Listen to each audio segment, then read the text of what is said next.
We are live.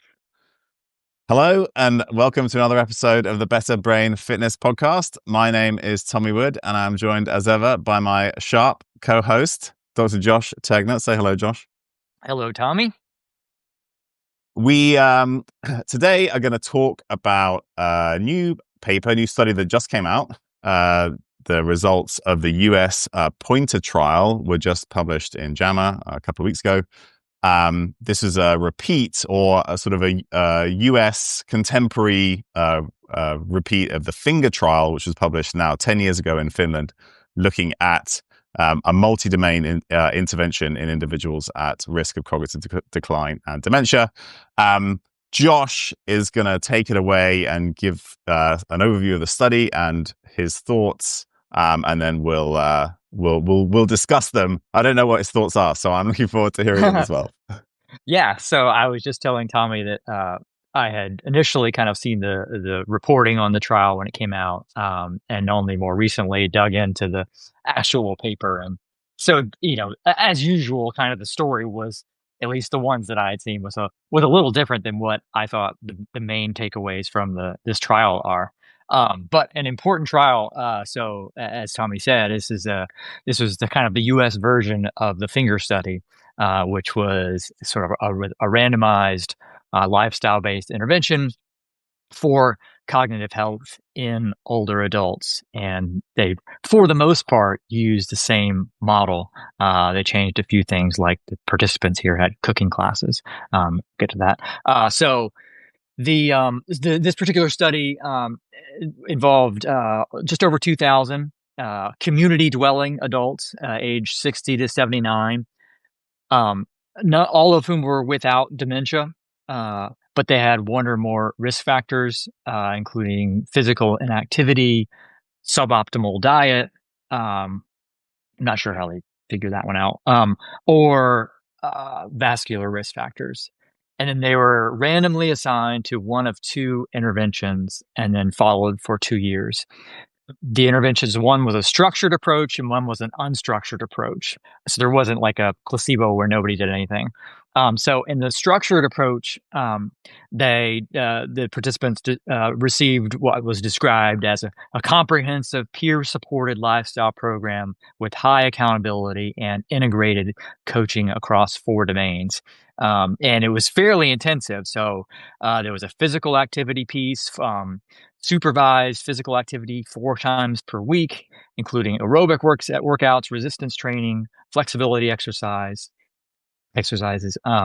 a nutrition intervention. So they were encouraged to adopt the MIND diet, and which is one has kind of been designed for cognitive health. They received meal plans, cooking classes, and they even got incentives. So they got rebates for the blueberries that they That was my favorite part of the whole favorite part of study. this. Yeah. Yeah. There should always be rebates for blueberries. Um, there was the cognitive engagement piece involved Brain HQ computer training 3 times per week, 15 to 20 minutes long. And the last was regular social support meetings every 2 weeks. So they just met with their peers, talked about goals and progress and so forth. And all of these activities were done as a group, and then over the course of this entire 2 year period. And then the other arm, which was the unstructured or self-guided group, they received some education at the beginning and then some minimal ongoing support. So in the beginning, they received written and verbal education about exercise, healthy eating, kind of in the style of the MIND diet, the importance of cognitive and social engagement, and the importance of monitoring for cardiovascular risk. But there was no structured targets or goals or drills for them to do. And then they did have 6 meetings with their peers over the course of the trial. So for kind of check-ins and overview of their progress. And then the outcome was they were assessing was cognitive tests. So there were 3 tests, one at baseline, one at a year, and one at 2 years, which was the end of the study. And they had a composite score that was built from scores in a few tests of executive function, episodic memory, and processing speed. So, what did they find with all that? First of all, the adherence was good in both groups, about 91% in the structured group and 95% in the self-guided group. And the structured intervention group improved at an annual rate of 0.243 standard deviations per year in their global composite score. So they actually got better over the course of the 2 years. And remember, this is a cohort 60 to 79 years of age. The self-guided group also improved at 0.213 standard deviations per year. So overall, in both groups, there was improvement. Improvement's not enormous, but it was statistically significant. And the difference between the groups was 0.029 standard deviations per year. So the structured group improved about 14% more than the unstructured group. And if you break down where they actually improved in the composite score, that was mostly in measures of executive function, processing speed to some degree, and there wasn't any change in tests of episodic memory that were significant. Also, the subjects whose baseline function was below the median for their age were the ones that saw the most improvement. So, I'll give my kind of key takeaways from this. To me, the most noteworthy finding here is that both groups improved. And the difference between these groups was quite small compared to the improvements that both groups enjoyed. So it was only about 14%. And if you remove the group with the lower baseline, so people whose baseline scores were below the median for age, the improvements in the group were identical. And so what that means to me is the primary benefit came from simply being part of this trial. And another, possible explanation is that practice effects, influenced it. I think that given the frequency, 3 tests over 2 years and the nature of these tests, that's probably less likely, but it's still a possibility. And if you're the self-guided group, all they had was kind of this education around lifestyle factors that are important for cognition, plus these 6 meetings with their peers over the course of 2 years. So to me, this really emphasizes kind of the central role of mindset, identity, and perhaps social support. So, simply by identifying as someone who is taking an active role in their cognitive health seem to make the greatest difference here, and perhaps also believing that their cognitive function could be modified and improved with age, right? There may, in fact, be some degree of selection bias with that, because people who believe that's possible are probably more likely to enroll in a study like this, and that belief may be the most important predictor of your long-term cognitive function, whether you actually think it's possible for it to change. And then, to me, the most plausible explanation for why the structured intervention was more impactful in those who had a lower baseline is that people with lower executive function tend to need a bit more structure. So those with a higher executive function at baseline, kind of by definition, should be better at implementing a self-guided program than those who are lower. So, altogether, it looks like those factors, the shift, the identity mindset, along with the social support, was what mattered rather than any of the specific interventions that were done in the structured group. So nothing necessarily special about the mind diet or brain HQ or the specific exercise protocol and so on. And I would love to see a trial like this where the cognitive activity is centered around learning and performing real world skills rather than brain games. But hopefully that will come. And all in all, I think it's super encouraging to see that it doesn't take much at all to see benefits. Simply kind of cultivating an awareness for the connection between lifestyle and cognition seems to make a big difference. And perhaps most significant, part of the study kind of being published, especially being done here in the U.S., is that it garners attention for the role of lifestyle, not just in risk, but also in treatment. And so I kind of think of this as a proof of concept study. This is really version 1.0, if that, for an intervention like this, whereas, pharma's on version 10 million, with, exponentially more investments of money and resources. So hopefully this will provide motivation and the will to continue to advance knowledge in this area and redirect dollars to where they can make a bigger difference. So that was my take on it, Tommy. What are your thoughts?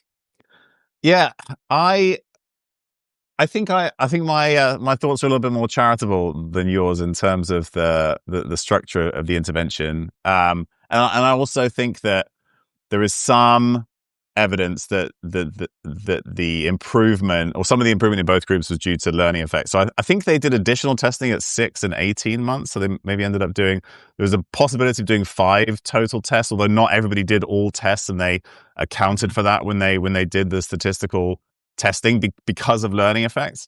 But the biggest jump was like 0 to 6 months, which kind of makes sense. It's unlikely that already you're going to see a significant improvement in cognitive function that's that big just due to being part of the trial. And that's probably, like, those first 6 months at least are probably due to learning effects, and then that probably washes out over time. But they continue to see benefits or improvements over the next year and a half, and that's probably more likely to be due to some of the interventions and engagement in the trial. So I think there's probably a bit of both going on. I like your what you pointed out about those who maybe have lower like baseline cognitive function benefiting more from structure, and then that's why that subgroup of the structured group saw significant improvements, whereas those who were above the median or above the average didn't, saw the same as in the unstructured group. And I think that kind of makes sense. So that this gives us then perhaps a starting point to figure out what level of intensity do different people need in order to gain some benefit. But you're right that just the process of, so there was a multi-step process of selecting these people. First, they were contacted from health records, and then they were sent questionnaires, and then they spoke to somebody on a telephone. And so, like, through this process, if you're going to take part in this trial, there's probably there's some building or support of a belief that, hey, we Right. might actually be able to see some improvement here. And then you're right, that increases engagement and belief. And then because you believe that you might see some improvement, you're more likely to engage in other things that maybe, even beyond what was involved in the intervention. One thing that I would have liked to see was change in or the actual amount of physical activity and dietary change that was seen in the two groups, I know, right? because that wasn't there. That wasn't in the supplemental information. I'm not sure if they collected those data. I know there's like a 4-year follow-up study, and they've done some biomarkers. And when they say biomarkers, what they mean is amyloid and tau, Right. usually. But we'll see. I don't know if there's other blood test markers. I don't know whether body composition improves, all these other things that are going to be an important mediators of the effect. Did nutrient status improve? That's one thing that annoys me a little bit with some of these trials, is that if you don't know somebody's metabolic health, vitamin D, B vitamins, omega-3s, all these which we know are critical, then yeah, of course, an overall dietary shift will help, but it would be nice if it could be a bit more targeted. Or if you throw in a multivitamin on top, like they did in the Cosmos study, which showed significant benefit, particularly, and then additional benefit from a cocoflavanol if people had low antioxidants in their diet. So there could have been more that could be done from that standpoint, both in terms of tracking and intervention. And that's where, like you said, some of this could certainly improve over time. But the diet thing in particular, I think, is important because there was a recent randomized control trial of the MIND diet specifically, published in the New England Journal of Medicine a year ago. And they compared the MIND diet, in a similar group, high risk of cognitive decline, dementia. And they were either randomized to the MIND diet which is this sort of combination of the DASH diet and the Mediterranean diet, versus just standard caloric restriction, and both improved the same amount. So the Mind diet didn't outcompete just reducing calorie intake, and because in that group, and would have been the case for this group too, overall energy status is probably a primary driver of cognitive decline, right? These are sedentary adults. They had a BMI of 30 on average. We know that's going to be associated with issues with metabolic health, blood sugar control, all that kind of stuff is going to affect the brain. And so at that level, anything that improves diet quality and then decreases calorie intake and improves energy status, all of those things are going to be beneficial. And there was no tracking of any of that here. So what did body composition look like in both groups? How how much did the unstructured group change their diet? They used the Mind diet score. It's like a score of out of 14 of how well you adhere to the Mind diet. And it'd be nice to see how much that actually improved. So when they looked at adherence, it was just whether people were showing up to the group meetings, which were more frequent in the structured group. But some more details on how well people changed their exercise, changed their diet. I think that would have helped a lot, as well as, before and after measures of other, metabolic health and other things, I think could have helped sort of pass some of this out. But anyway, I think I like the fact that they had a fairly active control group, because this is something that anybody could do. You can put out a fairly good, simple amount of information that people can, those who have the ability and interest can then engage with some of these recommendations, none of which were arduous. Improving diet quality, exercising a few times a week with a little bit of aerobic, a little bit of strength, a little bit of balance, doing some kind of cognitive engaging activity, all the things we talk about, at a relatively low levels, and then seeing significant improvement over time. I think that's really encouraging. One other thing that I liked to see was they looked at the subgroup of carriers of ApoE4, and they saw similar benefits. So whether you had ApoE4 or not didn't change whether you benefited from the intervention. And I think that's important because, as we talked about before, people have kind of sold this idea that ApoE4 is this deterministic thing that's going to result in dementia long term. And actually, the same things that work to decrease risk across everybody also work in people with ApoE4. I did speak with somebody who kind of hoped that they'd see more benefit in the E4 carriers, because there's some evidence to suggest that E4 is a risk modifier or multiplier. So if you're modifying risk factors, you might see more benefit in the E4s. But I just think that this study wasn't really designed to look at that. So I still think that's true. There are some studies that suggest that people with E4 are more likely to benefit from omega-3 supplementation or intense physical activity.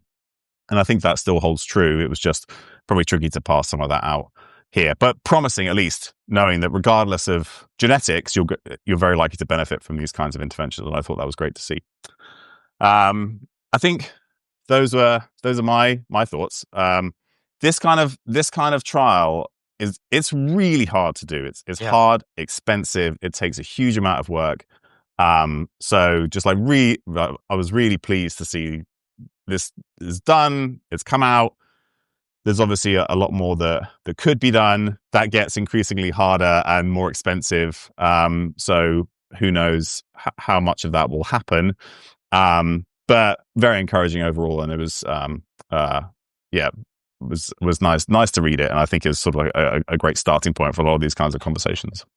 Right. And as I said, I think my biggest hope and also concern, I hope that this is treated as a proof of principle and not like a rigid protocol that, it's not that this particular protocol is the magic, right? It's that this is showing that lifestyle, these factors matter. So, what often happens is you get a study like this, and then sort of that becomes the model for what you have to do. And when in fact, the study is, all these compromises that have to be made to do this at this scale, right? When on an individual level, you can do things like track blood markers, you can do things that you can't do at that level and further tailor it. So hopefully it will be seen as a template rather than kind of a rigid structure.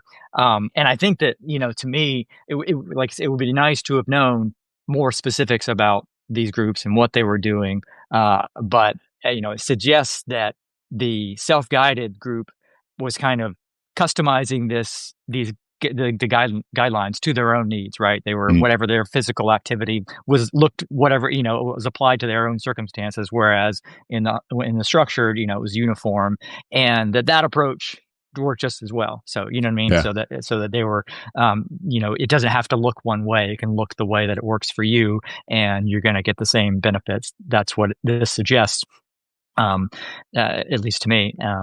And yeah, and the ApoE4 part, I think the overall important to that we're demonstrating that this isn't a different animal, right? It's responding to the same factors as these other yeah. other conditions, and I think Mm, that's a key point to make. All right. Well, yeah. Again, it's exciting. It's good that this is coming out. That's the most important thing, and that I think overall the response has been very positive. yeah. In general, a little bit overblown, which is fine, fine with me in this circumstance, right? I mean, the benefits were good; they weren't gigantic, right? But they just showed that this is possible, and it didn't take all that much to do it. So, Yeah. hopefully, it leads to more. Okay. Well, if folks have any additional questions about this study, these results, or anything else in the realm of brain health and fitness, you can send it our way. You can send us a message on Substack, or you can go to brainshow.academy/questions. One last thing I was going to say is that, back to my point of the key takeaway being mindful of the role of lifestyle in cognitive health, and believing that that's possible, that perhaps the single best intervention one can make is simply to listen to the Better Brain Fitness podcast. I was wondering where you're going with that. I mean, I think it's irrefutable. So thank you all for listening, and tell others that that's what they need to do for their brain health and fitness. And thanks those who tuned in live with us on Substack, and hope to see you here next time. And with that, we'll say bye-bye. Bye. Thanks, Bye, everybody. everybody. Bye.